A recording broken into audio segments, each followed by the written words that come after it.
बिस्मिल्लाहिर्रहमानिर्रहीम। अस्सलाम वालेकुम नाज़रीन, आप यूट्यूब चैनल देख रहे हैं। मैं इमरान खान। नाज़रीन, इमरान खान को जेल से निकाल कर कहाँ ले जाया गया, ये एक मुअम्मा बन गया। कोई नहीं जानता। लोग अस्पतालों की तरफ भागे, कोई यहाँ भाग रहा है, कोई वहां भाग रहा है। जुनेद अकबर, शाहिद खट्टक और बाकी लोग वो अपना अलग अलग क्लेम कर रहे हैं। मीडिया अपनी अलग खबर दे रहा है। एक्चुअली हुआ क्या, एक दो चीजें तो आप अपने ध्यान में रख ले कि अडियाला जेल की कोई भी खबर पाकिस्तान के नेशनल मीडिया पे एस्टेब्लिशमेंट की अप्रूवल के बगैर नहीं चलती।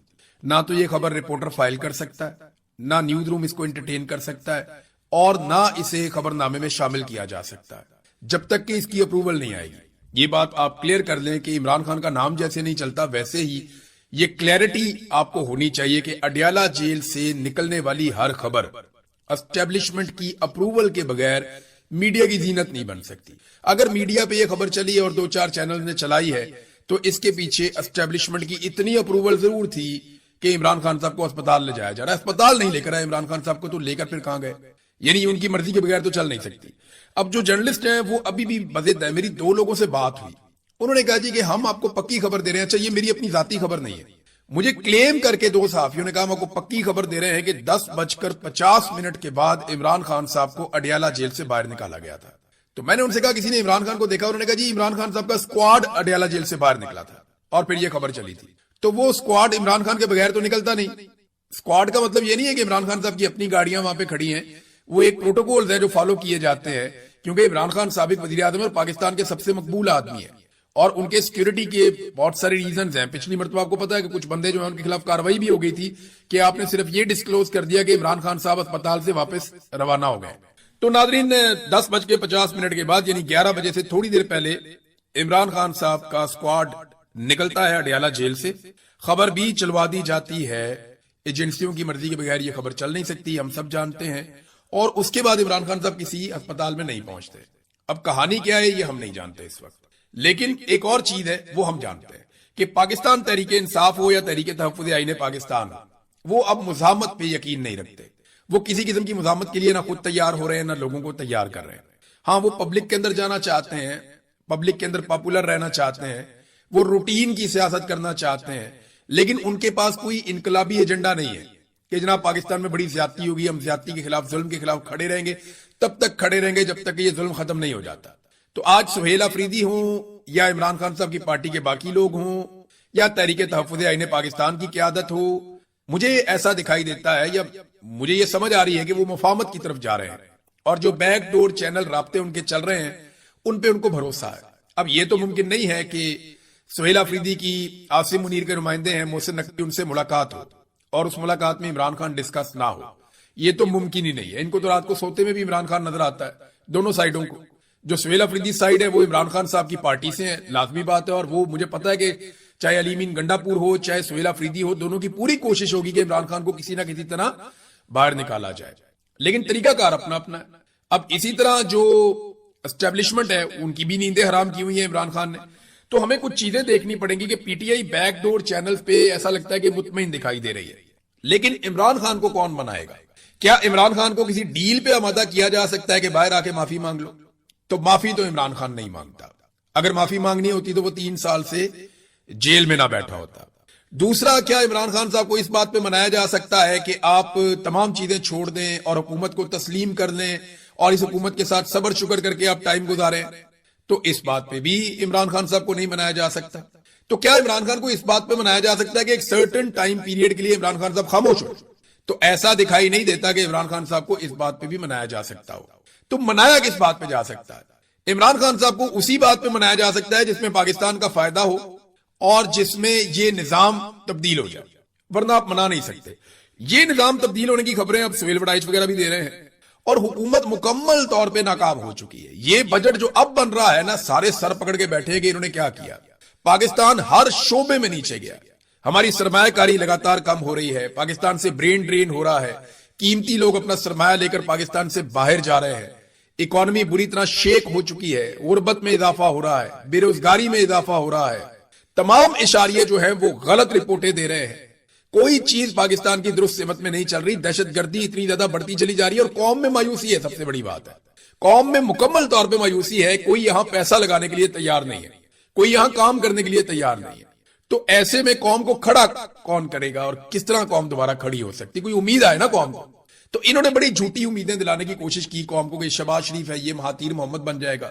कौम मायूस हो गई, उन्होंने कहा नहीं ये नहीं बन सकता, ये आसिम मुनीर है ये तुम्हारे लिए ये करेगा वो करेगा, तब्दीली लेकर आएगा। कौम ने कहा सरकारी मुलाजिम है इसका क्या काम है, इससे पहले भी बड़े आए बड़े गए कोई काम नहीं हुआ, और आसिम मुनीर साहब से कौम बहुत मायूस हुई। तो ये पूरा का पूरा सिस्टम जो है वो एक मायूसी की दास्तान है। इन्होंने बहुत तबाही फेरी है इकोनॉमी की, दहशतगर्दी के मामलात में, इंसानी हुकूक की, हर चीज में पाकिस्तान में अबतरी हुई है। तो इमरान खान से अब बात तो करनी पड़ेगी, और ये बार बार कोशिश करते रहे, मुझे ऐसा लगता है कि अब दोबारा कोशिश कर रहे हैं। सोहेल वड़ाइच का कॉलम शायद इसी सिलसिले की एक कड़ी है। फिर अली अमीन गंडापुर की जो फ्रस्ट्रेशन है, या वो जिस तरह से अब सामने निकल कर आ रहे हैं, या उनका गुस्सा बढ़ता जा रहा है, या उन्होंने अपने साथियों को एक एक करके सामने लाना शुरू कर दिया है, ये क्यों हो रहा है? देखिए अगर इसी तरह मफामत होनी थी और बातचीत होनी थी तो वो अली अमीन गंडापुर के दौर में भी हो सकती थी। अब ये तकलीफ तो अली अमीन गंडापुर को रहेगी, क्योंकि मुझे उन्होंने ये कहा था कि मैं इमरान खान को अपनी गाड़ी में बिठाकर जेल से बाहर लेकर आऊंगा। उनकी ख्वाहिश थी कि अली अमीन गंडापुर जाए और इमरान खान को अपनी गाड़ी में बिठाकर जेल से बाहर लेकर आए। अब अगर सोहेल अफरीदी के टाइम पे ये मुज़ाकरात हो रहे हैं या कोई बैकडोर चैनल राब्ते चल रहे हैं, तो फ्रस्ट्रेशन अली अमीन गंडापुर की बढ़ जाना एक फितरी अमल है। ये मेरा एनालिसिस है इस सारी सिचुएशन के ऊपर। हम इस पे मजीद बात करेंगे, लेकिन खान साहब को जेल से निकाला गया, इस बात के ऊपर चंद सहाफी जो बड़े मोतबर है वो बड़े बड़े शोर शॉट है, वो कहते हैं ये बिल्कुल निकाला। खान साहब जेल से बाहर गए, अस्पताल नहीं पहुंचे, कहां लेकर गए कोई पता नहीं। बहरहाल कुछ बहुत कामयाब है, हमने बड़ी शानदार डिप्लोमेसी की है, तो पाकिस्तान के लिए हमने बड़ी कुर्बानी दी है और पाकिस्तान का पूरी दुनिया में बड़ा एहतराम हो रहा है हम दो लोगों की वजह से। हालांकि इनकी जगह कोई और भी वजीर आजम होता या सदर होता, उसको ये मौका मिल जाता, क्योंकि अमेरिकन को फेस सेविंग चाहिए थी। पाकिस्तान एक अच्छी ऑप्शन के तौर पे यहाँ पे मौजूद था, और फील्ड मार्शल ने अपनी वफादारी का और हमायत का यकीन भी डोनाल्ड ट्रंप को बहुत अच्छे से दिला रखा है। तो अब ईरानी सदर आ रहे हैं, वो तस्वीर जो ना बन पाई, ये एक तरह से उसकी कंपनसेशन हो जाएगी। ईरानी सदर यहाँ पे आएंगे, क्योंकि देखें इराकची वगैरह जो है काली बाफ वो गए हैं वहां पे कतर में, और जो मुज़ाकराती टीम है वो मुज़ाकरात भी कर रही हैं। पीर वाले दिन एक और दौर होगा मुज़ाकरात का। अमेरिका और ईरान के बीच में मुज़ाकरात चलते रहेंगे, उन दोनों ममालिक ने चीजें तय करनी है, वो अपनी अपनी चीजें तय करते रहेंगे, आहिस्ता आहिस्ता बात आगे बढ़ती जाएगी। वो तस्वीर नहीं बन पाई, उसकी कुछ कंपनसेशन जो है वो इस्लामाबाद में आने के बाद ईरानी सदर करेंगे, और वो पैगामात भी लेकर आएंगे। यानी ईरान के जो सुप्रीम लीडर हैं मुश्तबा खामनाई, वो इन मुज़ाकरात और MOU के कोई इतने बड़े हामी नहीं है, बल्कि वो इसकी मुखालफत कर रहे थे। अब उनकी जो रेड लाइंस हैं वो पाकिस्तान को बताई जाएगी कि फलां फलां हमारी रेड लाइन है, और इसके अलावा जो है हम आगे नहीं बढ़ेंगे, इन चीजों के साथ आगे बढ़ना मुश्किल है। और वो पहले भी इन्होंने बताई है, पाकिस्तान को और कन्वे किया जाएगा। बहरहाल ये एक अच्छा कदम है, ईरानी सदर पाकिस्तान आ रहे हैं, इससे पाकिस्तान को ये तो फायदा होगा ना कि हमने इतनी मेहनत की है, तो कम से कम ईरानी सदर आए और वो आके इस बात को रिकॉग्नाइज करें। डोनाल्ड ट्रंप ने जो गुज़िश्ता रात ट्वीट किए, या जो दिन गुजरा अमेरिका का, उसमें जो ट्वीट किए वो काफी नरम नरम ट्वीट्स थे। डोनाल्ड ट्रंप ने पहले जिस तरह से बहुत गर्मी दिखाई अपने बयानात में, या ईरान को धमकी दी कि वो दोबारा से हमला करेगा, ईरान को बहुत बुरी तरह से मारेगा, या इस किस्म की जो चीजें डोनाल्ड ट्रंप ने की वो तब तक की जब तक के JD वेंस मौजूद थे स्विट्जरलैंड में। मैं कुछ कहना नहीं चाहता, लेकिन मेरा एनालिसिस ये है कि डोनाल्ड ट्रंप नहीं चाहेंगे कि कोई और इस सुलह का क्रेडिट ले, या इन मुज़ाकरात का क्रेडिट डोनाल्ड ट्रंप के अलावा किसी और को मिले। तो ईरानी वफद कल नाराज भी हो गया, उन्होंने कही देखें डोनाल्ड ट्रंप ने बड़ी बदतमीजी वाली ट्वीट की है, इतनी सख्त बातें वो कर रहे हैं, तो हम ऐसे माहौल में एक अच्छे जेस्चर वाली तस्वीर कैसे बना सकते हैं। फिर इतना कत्लेआम हुआ, उसके बाद हम आपके साथ मुस्कुराते चेहरों के साथ इकट्ठे तस्वीर नहीं बना सकते, बैठ के मामला को हल करते हैं, वो ज्यादा इंपॉर्टेंट है। फिर जो इसराइल लगातार लबनान के ऊपर अटैक कर रहा है, वो भी ईरानियों की रेड लाइन है, और वो अब पाकिस्तान को भी बताई गई, और उन्होंने अमेरिकन को भी इसके बारे में बताया। तो डोनाल्ड ट्रंप को ये सूट करता है कि अमेरिका की कोई और टीम डोनाल्ड ट्रंप के अलावा ईरानी सदर के साथ या उनके बड़ों के साथ ना बैठे फ्यूचर में, क्योंकि देखें डोनाल्ड ट्रंप इस ख्वाहिश का इजहार भी कर चुके हैं कि वो ये चाहेंगे कि उनकी मुलाकात मुश्तबा खामनाई के साथ हो। ये डोनाल्ड ट्रंप अपने मुंह से कह चुके हैं, वो ईरान के सदर से भी मिलना चाहते हैं। ये डोनाल्ड ट्रंप बातें खुद कर चुके हैं कि वो ईरानी क़यादत के साथ बैठने को तैयार है। तो ये जब लड़ाई का सारा क्रेडिट या उसका मलबा डोनाल्ड ट्रंप पे पड़ रहा है, तो मुज़ाकरात और सुलह के मामलात का क्रेडिट डोनाल्ड ट्रंप किसी और को कैसे लेने दे सकते हैं, ये बात आपने अपने जहन में रखनी है। फिर वो बहुत बड़े सियासतदान है, उनके पीछे बहुत सारे लोग काम करते हैं, बहुत सारे दिमाग काम करते हैं। तो डोनाल्ड ट्रंप ने सख्त ट्वीट दिए, उसके बाद ईरानियों ने कोई ऐसी तस्वीर या वीडियो नहीं बनाई जो पाकिस्तानी भी चाह रहे थे बन जाए और अमेरिकन को भी चाहिए थी। खासतौर पर JD वेंस को एक कामयाबी के तौर पर इसको देख सकते थे, लेकिन वो नहीं हुआ। फिर अब डोनाल्ड ट्रंप ने, वो दिन गुजर गया, जेडी वेंस वहां से निकल गए, पाकिस्तानी जो है वो पाकिस्तान में आ गए। तो फिर डोनाल्ड ट्रंप ने नरम नरम ट्वीट किए सारा दिन, वो हम देखते रहे। अब डोनाल्ड ट्रंप कह रहे हैं जी आपने हुर्मुज़ खुली है, ये बड़ी अच्छी बात है, मैकेनिज्म बना रहे हैं। फिर उन्होंने कहा जी ईरान को जो पैसा दिया जाएगा वो कैसे दिया जाएगा। दो कामयाबियां ईरान ने हासिल की हैं स्विट्जरलैंड के अंदर। नंबर एक, ईरान को तेल की तिजारत का एक इजाजतनामा मिल गया 60 दिन के लिए। ईरान तेल सप्लाई कर सकता है, शुमाली कोरिया को नहीं कर सकेगा, क्यूबा को नहीं कर सकेगा कि इनके साथ अमेरिका का पंगा प्रॉब्लम है। बाकी ईरान सारी दुनिया को तेल सप्लाई कर सकता है। तो ये ईरान को एक बड़ी कामयाबी मिली। पाकिस्तान के लिए भी अच्छी बात है कि पाकिस्तान को सस्ता तेल मैसर आ जाएगा। और पाकिस्तान को तो वैसे मेरे ख्याल में ईरान को चाहिए कि सस्ते नर्क के ऊपर तेल फराहम करे और पाकिस्तान को एक अलग ऑफर करे जो वो पूरी दुनिया को नहीं कर रहा। यानी दुनिया को अगर ईरान तेल दे रहा है $100 का फर्ज करें, तो पाकिस्तान को $60-70 का देना चाहिए। एक अच्छी ऑफर पाकिस्तान को मिलनी चाहिए ईरान की जानिब से। मैं ये तवक्को करता हूं ताकि पाकिस्तानी कौम को फायदा हो। देखें ये रिजीम तो चोरी डकैती के साथ आया हुआ है, जाली लोग हैं, ये आज हुक्मरान है कल नहीं होंगे। ईरान भी यहीं पे रहेगा, पाकिस्तान भी यहीं पे रहेगा, और दोनों ममालिक आपस में हमसाए बन के रहेंगे। तो अच्छे ताल्लुकात होने चाहिए और दोनों ममालिक की अवाम का फायदा होना चाहिए। बहरहाल ये चीजें भी आगे बढ़ेंगी। एक तो उन्होंने ये किया, दूसरा उनका $12 अरब ये कालीबाफ के मुताबिक उसका मैकेनिज्म तैयार हो गया है कि पहले मरहले में जो $12 अरब है ईरान का, वो उन्हें मिल जाएगा। तो ये एक बहुत बड़ी कामयाबी है, $12 अरब अगर उन्हें मिल जाता है तो। और इससे ईरान के इंफ्रास्ट्रक्चर को दुरुस्त करने में उनको बहुत मदद मिलेगी। नादरीन, आज फिर मंगल का दिन है और आज इमरान खान की मुलाकात ना करवाने का दिन है। इमरान खान की फैमिली, उनकी बहनें दोबारा पहुंचेंगे, वर्कर्स भी जाएंगे। बड़ी तादाद में तो नहीं जाते, यानी उनकी बहनें कहती हैं 10,000 लोग आने चाहिए कम से कम। 10,000 का फिगर कुछ है ही नहीं पाकिस्तान तहरीक इंसाफ के सामने, कोई मसला ही नहीं होना चाहिए।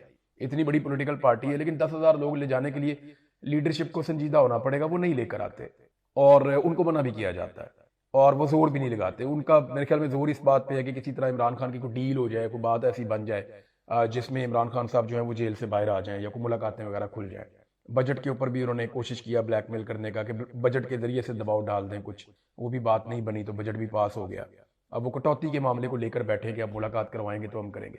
तो आज ये मुलाकात ना करवाने का दिन है। नॉर्मली तो यही होता है मंगल को। देखते हैं कि आज के दिन में डेवलपमेंट्स क्या होती हैं। पाकिस्तान तहरीक इंसाफ के वर्कर्स पहुंचते हैं या नहीं पहुंचते, हम आपको रिपोर्ट करेंगे शाम के वीलॉग में। एक और इसके अंदर खबर है मेरे पास, वो ये कि पाकिस्तान तहरीक इंसाफ के साथ ना बैकडोर चैनल कुछ राब्ते हुए हैं और इसको ना बहुत सारे सोर्सेज कंफर्म कर रहे हैं। मोहसिन नकवी के जरिए से बातचीत होती है, सुहेल अफरीदी के साथ बातचीत। ये तो मुमकिन नहीं है ना कि सुहेल अफरीदी मोहसिन नकवी से मिले और इमरान खान की बात ना करे, मुमकिन ही नहीं है। या मोहसिन नकवी बात ना करे, ये हो ही नहीं सकता। पीटीआई के लोग जब भी हुकूमत से या एस्टेब्लिशमेंट से किसी से भी बात करेंगे या उनके नुमाइंदों से बात करेंगे तो वो इमरान खान की बात करेंगे ही करेंगे। ये मुमकिन नहीं है कि इमरान खान की बात ना हो, वो तो दिन रात होती है। पाकिस्तान का कोई टॉक शो भी मुकम्मल नहीं होता इमरान खान की बात के बगैर। तो अब मामला ये है कि पाकिस्तान तहरीक इंसाफ के साथ जो एक वादा किया गया था वो ये था कि जल्द इमरान खान साहब से मुलाकात करवा दी जाएगी। खास तौर पे जो इसमें एक टाइम ड्यूरेशन था ना, वो था जून का, कि जून में सुहेल अफरीदी को मुलाकात मिल जाएगी या सुहेल अफरीदी के किसी नुमाइंदे को मुलाकात मिल जाएगी और इमरान खान की फैमिली को भी मुलाकात करवाई जाएगी और इलाज के हवाले से भी यकीन दहानी करवाई गई थी। अगर तो पाकिस्तान तहरीक इंसाफ को एक मरतबा फिर धोखा मिलता है जैसे कि हमेशा मिलता है, तो तहरीक इंसाफ ने इस बात पर गौर शुरू कर दिया है कि वो अब एक कॉल देने वाले हैं। अगर इमरान खान साहब से मुलाकात नहीं करवाई जाती तो तहरीक इंसाफ जुलाई में एक कॉल दे सकती है, जुलाई के शुरू में 8 अगस्त 2026 के हवाले से, कि इमरान खान साहब की कैद को 3 साल मुकम्मल हो जाएंगे और 8 अगस्त को करना क्या है इसके ऊपर मुशावरत हो रही है।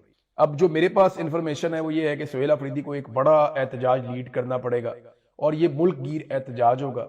हो सकता है कि कोई लॉन्ग मार्च अनाउंस किया जाए कि पूरे मुल्क से लोग जो है वो अडियाला की तरफ आएंगे या इस्लामाबाद आएंगे, या हो सकता है पूरे मुल्क के अंदर शटर डाउन कॉल या कोई बहुत बड़ा एहतजाज अनाउंस किया जाए और वो लिंगर ऑन किया जाए, मुल्क भर में धरने दिए जाए या स्ट्रीट मूवमेंट का आगाज किया जाए, कुछ भी किया जाए। पीटीआई को ये बात समझ आ रही है कि अगर जून में उनको दोबारा धोखा दिया जाता है तो फिर उनके पास ऑप्शन कोई नहीं। और ऐसे में देखें सुहेल अफरीदी की हुकूमत भी गिर सकती है। ये नहीं है कि सुहेल अफरीदी की हुकूमत कायम रहेगी अगर वो एहतजाज की पॉलिसी में जाएंगे। बहुत मुमकिन है कि इमरजेंसी लगा दी जाए, उनकी हुकूमत गिरा दी जाए, लेकिन उसका उनको अल्टीमेटली फायदा ही होगा।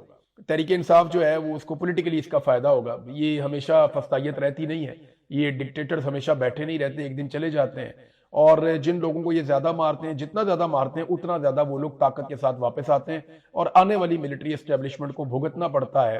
यानी आज जो अफसरान बेचारे मेजर जनरल या ब्रिगेडियर हैं वो कल भुगत रहे होंगे जो कुछ आज के सीनियर अफसरान कर रहे हैं। तो उन्हें कल भुगतना पड़ेगा, इन चीजों का सामना करना पड़ेगा। तो 5 अगस्त के हवाले से पाकिस्तान तहरीक इंसाफ कोई बड़ी अनाउंसमेंट करने की तैयारी कर रही है। आइंदा चंद दिनों में आपको पता चल जाएगा कि वो अनाउंसमेंट किस नौयत की होगी। एजाज चौधरी साहब जिन्हें एक मरतबा फिर सजा सुनाई गई है, 250 साल से ऊपर सजा हो गई एजाज चौधरी साहब, अंदाजा करें आप। एक सेनेटर के तौर पे उनको पकड़ा गया था, एक मरतबा भी प्रोडक्शन ऑर्डर पे अमल दरामद करके उनको सेनेट में नहीं लाया गया। बार बार उनके प्रोडक्शन ऑर्डर जारी किए गए, फिर उनकी सीट के ऊपर राणा सनाउल्लाह साहब को बाद में सेनेटर बना दिया गया। ये हम सब ने होते हुए देखा।